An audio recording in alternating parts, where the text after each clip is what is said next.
Everyone, very good morning to all of you. दिन की शुरुआत करेंगे 14 जून 2023 के करंट अफेयर के साथ। हर एक न्यूज़ इंपॉर्टेंट है, इसलिए पूरा वीडियो अंतिम तक ध्यान से देखिएगा।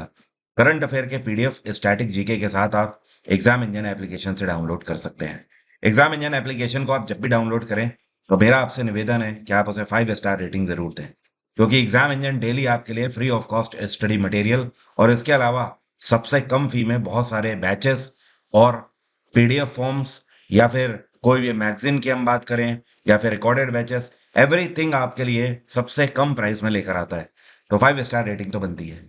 शुरू करते हैं आज के करंट अफेयर, लेकिन पहले बात करेंगे कल के क्वेश्चन की। कल मेरा आपसे सवाल ये था कि एक बहुत बड़ा नाम है, इनका नाम है बालचंद्र भास्कर भागवत। द्रोणाचार्य अवार्ड से इनको सम्मानित किया गया था और ये पहले ऐसे व्यक्ति हैं जिनको द्रोणाचार्य अवार्ड से सम्मानित किया गया था। तो सवाल मेरा ये था कि ये कौन से खेल से संबंधित हैं। तो दरअसल ये कोच थे रेसलिंग क्षेत्र में। तो रेसलिंग के क्षेत्र में उत्कृष्ट कार्य करने के लिए या आप बोल सकते हो उत्कृष्ट कोचिंग देने के लिए इनको सम्मानित किया गया द्रोणाचार्य से। द्रोणाचार्य पुरस्कार कोचेस के क्षेत्र में सर्वोच्चम कार्य करने के लिए दिया जाता है। इसकी स्थापना 1985 में करी गई थी।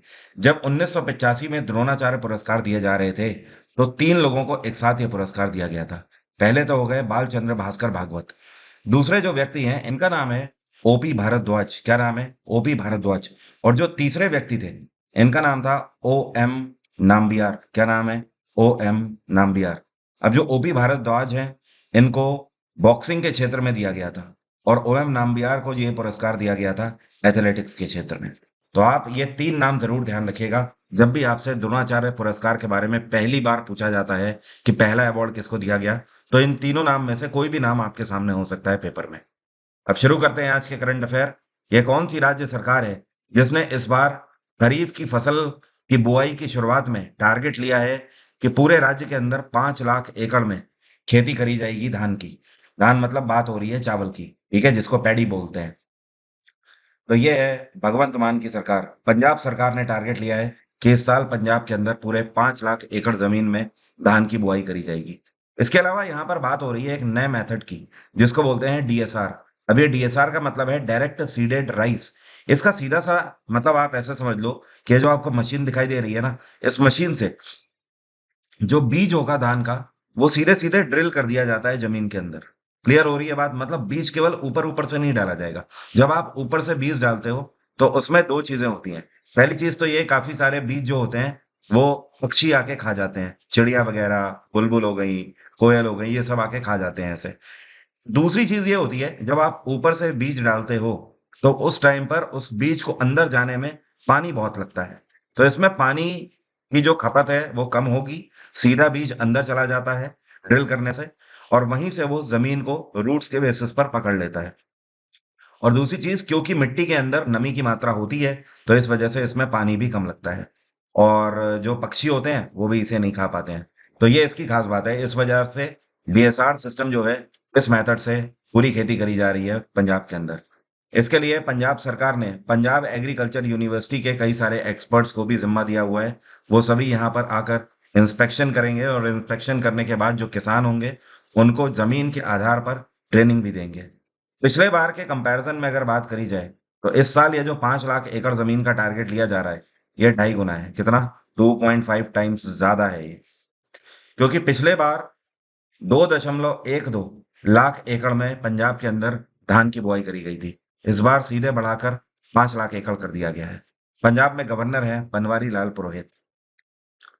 उत्तर प्रदेश के ये कितने डिस्ट्रिक्ट हैं जहां पर गवर्नमेंट ई मार्केट प्लेस के द्वारा बायर सेलर वर्कशॉप आयोजित करी जा रही है? तो उत्तर प्रदेश के टोटल डिस्ट्रिक्ट हैं 75, और सभी के सभी डिस्ट्रिक्ट्स में गवर्नमेंट ई मार्केट प्लेस के द्वारा बायर सेलर वर्कशॉप का आयोजन किया जा रहा है। तो देखिए इसका मतलब क्या है। उत्तर प्रदेश के ऐसे दूर दराज के एरिया जहां पर छोटे और लघु उद्योग हो रहे हैं, लेकिन वो क्या प्रोडक्ट बना रहे हैं, उनकी रीच मार्केट तक है नहीं। ये लोगों को बाहर मार्केट में पता ही नहीं है, व्यापारियों को पता ही नहीं है, जो कि उनके बायर हो सकते हैं, ठीक है, और वो तो सेलर हैं। तो मार्केट वाले जो रिटेलर्स हैं, जो कि एक तरीके से खरीदार हैं उनके, उन तक ये बात पहुंचे। इस वजह से उत्तर प्रदेश के सभी 75 जिलों में इस तरीके की बायर सेलर वर्कशॉप लगाई जाएंगी, जिसमें सेलर और बायर सभी एक दूसरे से मिल पाएंगे और उत्तर प्रदेश के अंदर पैदा हो रही अलग अलग किस्मों के जो प्रोडक्ट हैं वो भी बाहर निकल कर आएंगे, जिससे हमें पता लगेगा कि हाँ, ये पर्टिकुलर प्रोडक्ट है, इसकी कितनी प्रजातियां हैं, कहाँ कहाँ पर वो सारी चीजें मिलती हैं। जैसे कि बहुत सारी चीजें हैं, उत्तर प्रदेश में आलू का उत्पादन बहुत ज्यादा वैरायटी में किया जाता है। इसके अलावा उत्तर प्रदेश के अंदर आम का उत्पादन भी सबसे ज्यादा होता है और कई सारी वैरायटी में होता है। यूपी के अंदर और भी कई सारी चीजें जैसे कि क्राफ्टिंग और डेकोर आइटम्स होते हैं। जैसे कि गोरखपुर का टेराकोटा फेमस है, कुछ टाइम पहले उसको जीआई टैग दिया गया। तो ये बहुत सारी ऐसी चीजें हैं जो कि यूपी के अंदर आइडेंटिफिकेशन चाहती हैं और लोगों को मिलना भी चाहिए। इसकी वजह से आइडेंटिफिकेशन वर्षों से ये कारोबार होता चला आ रहा है, लेकिन इसको जितना बढ़ना चाहिए उतना नहीं बढ़ पा रहा है। तो ये है इसका मेन उद्देश्य। उत्तर प्रदेश में गवर्नर हैं आनंदीबेन पटेल। अभी हाल ही में सीपीआई के आधार पर अगर देखा जाए, यहां पर सीपीआई का मतलब है कंज्यूमर प्राइस इंडेक्स। तो सीपीआई के आधार पर मई 2023 में भारत में रिटेल इन्फ्लेशन कितना रहा, मतलब हिंदी में बोले तो मुद्रास्फीति खुदरा मूल्य के स्तर पर कितना रही। तो अभी तक पिछले 6 महीनों में अगर देखा जाए तो ये सबसे निचले स्तर पर आई है, 4.25% रही है। और जनवरी में अगर देखें तो ये 6.5 थी और फरवरी में उसके बाद थोड़ा और कम हुई, 6.4 हो गई थी। मार्च में फिर ये और कम हुई, 5.6% हो गई। इसके बाद अप्रैल में और कंट्रोल में आई, 4.7 हो गई और अब मई में हुई 4.25। तो अब थोड़ा सा हो सकता है बाजार को राहत मिले, चीजें थोड़ी सी कम महंगी आपको दिखाई दे। जैसे कि सब्जियां वगैरह हो गई, फल हो गए जो बाजार में बिक रहे हैं, इनकी कीमतों में हो सकता है और गिरावट देखने को आपको मिले बहुत ही जल्दी। अभी हाल ही में केंद्र सरकार के द्वारा राज्य सरकारों के लिए जो टैक्स डेवल्यूशन है, इसकी तीसरी इंस्टॉलमेंट रिलीज करी गई है। कितनी धनराशि केंद्र सरकार ने राज्य सरकारों के लिए एलोकेट करी है? तो केंद्र सरकार ने राज्य सरकारों के लिए 1,18,280 करोड़ की धनराशि अभी हाल ही में रिलीज करी है। अब देखिए, टैक्स डिवोल्यूशन का मतलब क्या होता है। एग्जाम्पल के तौर पर जैसे मान लो आपने जीएसटी दिया। ऐसे मान लो कि आपने मोबाइल खरीदा कोई, ठीक है। अब आप टैक्स तो दोगे ही उस पे, 18% आपको जीएसटी देना पड़ा। अब ये जो 18% है, इसमें 9% जाता है सेंट्रल गवर्नमेंट को, 9% जाता है स्टेट गवर्नमेंट को। क्लियर हो गई बात। लेकिन जब आप इसे पे करते हो तो उस टाइम पर ये सीधे सेंट्रल गवर्नमेंट के अकाउंट में ही जाता है और उसके बाद गवर्नमेंट इसको क्या करती है, राज्यों के हिसाब से उन्हें वापस कर देती है जितना उनका होता है टैक्स। अब ये तो बात हो गई जीएसटी की। जीएसटी में सीधे सीधे 50% का प्रावधान है कि 50% एस जीएसटी होता है, 50% सी जीएसटी होता है। लेकिन बहुत सारी वस्तुएं ऐसी होती हैं जहां पर जीएसटी नहीं है, तो वहां पर जो टैक्स है वो कम ज्यादा 50% के रेशियो पर नहीं, कम ज्यादा होते रहते हैं। तो टोटल इवेल्युएशन होना होता है। तो अल्टीमेटली यहाँ पर बात ये हो रही है कि 2022 से 23 के सत्र में पिछले एक साल की ये तीसरी इंस्टॉलमेंट रिलीज करी गई है। टोटल 1,18,280 करोड़ सभी राज्यों को मिलाकर। अब इसमें से सबसे ज्यादा जो टैक्स है ये उत्तर प्रदेश का है। यूपी गवर्नमेंट को 1,18,280 करोड़ में से अगर देखा जाए तो करीब करीब 22,000 करोड़ मिला हुआ है। मतलब एग्जैक्टली देखें तो 21,218 करोड़ मिला हुआ है। और सबसे कम गोवा को टैक्स मिला है 557 करोड़, क्योंकि जाहिर सी बात है पॉपुलेशन कम है, छोटा राज्य है। अभी हाल ही में उत्तर प्रदेश के अंदर 10 नेशनल हाईवे बनाने के लिए आधारशिला रखी गई है। किसके द्वारा? तो ये आधारशिला नितिन जयराम गडकरी के द्वारा रखी गई है। Nitin Gadkari transport and highways minister हैं और इनकी कॉन्स्टिट्यूएंसी है नागपुर। क्या है? नागपुर। और उत्तर प्रदेश के मुख्यमंत्री योगी आदित्यनाथ भी यहाँ पर मौजूद थे जब ये आधारशिला रखी गई है। उत्तर प्रदेश को 8,415 करोड़ की धनराशि आवंटित करी गई है इस नेशनल हाईवे प्रोजेक्ट को बनाने के लिए। अब इन 10 में से 5 जो नेशनल हाईवे हैं ये प्रतापगढ़ रीजन के लिए एलोकेट किए गए हैं। किसके लिए? जो यूपी से होंगे, आई एम श्योर आप लोग जानते होंगे, प्रतापगढ़ का नाम आपने सुना होगा। वहां के एक पॉलिटिशियन भी काफी फेमस रहते हैं। तो प्रतापगढ़ रीजन जो है उसके लिए 2,200 करोड़ की धनराशि आवंटित करी गई है। इसके अलावा अगर बात करी जाए तो वो बाकी बचे हुए जो 5 नेशनल हाईवे हैं ये देवरिया रीजन के लिए एलोकेट किए गए हैं। देवरिया के लिए 6,215 करोड़ की धनराशि आवंटित करी गई है। ये कौन सा बैंक है भारत में जिसके द्वारा अभी हाल ही में एक नया डेबिट कार्ड लॉन्च किया गया है और इसका नाम है world elite metal debit card? तो इसको एसबीएम बैंक के द्वारा लॉन्च किया गया है। इस डेबिट कार्ड की खास बात यह है कि आप इसे इंटरनेशनली यूज कर सकते हो। आप किसी भी देश में हो, आप रुपए की फॉर्म में ही पैसा आराम से एटीएम मशीन से निकाल सकते हो। एसबीएम बैंक बिल्कुल नया बैंक है। इसकी स्थापना 2018 में करी गई थी। हेडक्वार्टर है इसका मुंबई। और एसबीएम के सीईओ हैं इस टाइम पे सिद्धार्थ राथ। क्या नाम है? सिद्धार्थ राथ। अभी हाल ही में बॉर्डर सिक्योरिटी फोर्स बीएसएफ के नए डायरेक्टर जनरल के रूप में किसको अपॉइंट किया गया है? तो जो आपको पिक्चर में दिखाई दे रहे हैं, सीनियर आईपीएस अधिकारी हैं नितिन अग्रवाल। अब ये कमान संभालेंगे बीएसएफ की। आपको बता दूं, पिछले 5 महीने से बीएसएफ की जो डायरेक्टर जनरल की पोस्ट है, ये एक तरीके से वैकेंट थी। और तब तक इसका पदभार संभाल रहे थे सुजॉय लाल थाउसेन। सुजॉय लाल थाउसेन सीआरपीएफ के भी डायरेक्टर जनरल हैं, ठीक है। तो ये सीआरपीएफ के डायरेक्टर जनरल तो ही हैं।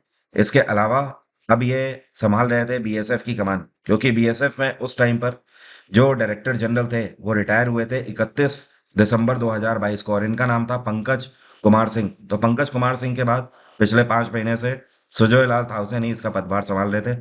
अब जाकर बीएसएफ को इनके परमानेंट डायरेक्टर जनरल मिले हैं। और जो इनका कार्यभार रहेगा, ये मोस्ट प्रोबेबली देखा जा रहा है कि इनका कार्यभार 26 तक रहने की उम्मीद है।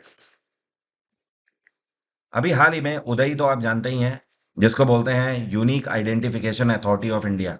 उदय एक ऐसी ऑर्गेनाइजेशन है जिसने आपका आधार कार्ड बनाया था। अब आपको शायद याद आ गया होगा, जिनको नहीं याद होगा। जो आपका आधार कार्ड बनाया ना, वो यूआईडीएआई के ही द्वारा बनाया गया है। इसको उदय बोलते हैं। इसी कंपनी ने आपके आधार कार्ड बनाए हैं, पूरे देश के आधार कार्ड। तो इसके नए सीईओ कौन बनाए गए हैं? अमित अग्रवाल अब इसके नए सीईओ होंगे। और ये जो आपको साथ में दिखाई दे रहे हैं, इनका नाम क्या है? इनका नाम है सुबोध कुमार सिंह। ये भी सीनियर आईएएस अधिकारी हैं। और ये दोनों जो हैं, ये दोनों आईएएस अधिकारी हैं और छत्तीसगढ़ कैडर के अधिकारी हैं। तो ये तो हो गए अमित अग्रवाल, ये उदय की कमान संभालेंगे। और ये जो आपको पिक्चर में दिख रहे हैं, ये हैं सुबोध कुमार सिंह। और ये नेशनल टेस्टिंग एजेंसी के चेयरपर्सन बनाए गए हैं। तो यहाँ पर आप दोनों के बारे में ध्यान रखिएगा। और जो अमित अग्रवाल हैं, ये सीनियर हैं, ये 1993 कैडर के हैं। और ये जो है सुबोध कुमार जी, ये 1997 कैडर के हैं। ये कौन सी ऑर्गेनाइजेशन है जिसके द्वारा पश्चिम बंगाल के अंदर सिंचाई व्यवस्था को बेहतर बनाने के लिए 148 मिलियन का लोन दिया जा रहा है? तो ये है वर्ल्ड बैंक। वर्ल्ड बैंक ने फैसला लिया है कि ये लोन देंगे वेस्ट बंगाल को सिंचाई व्यवस्था बेहतर बनाने के लिए।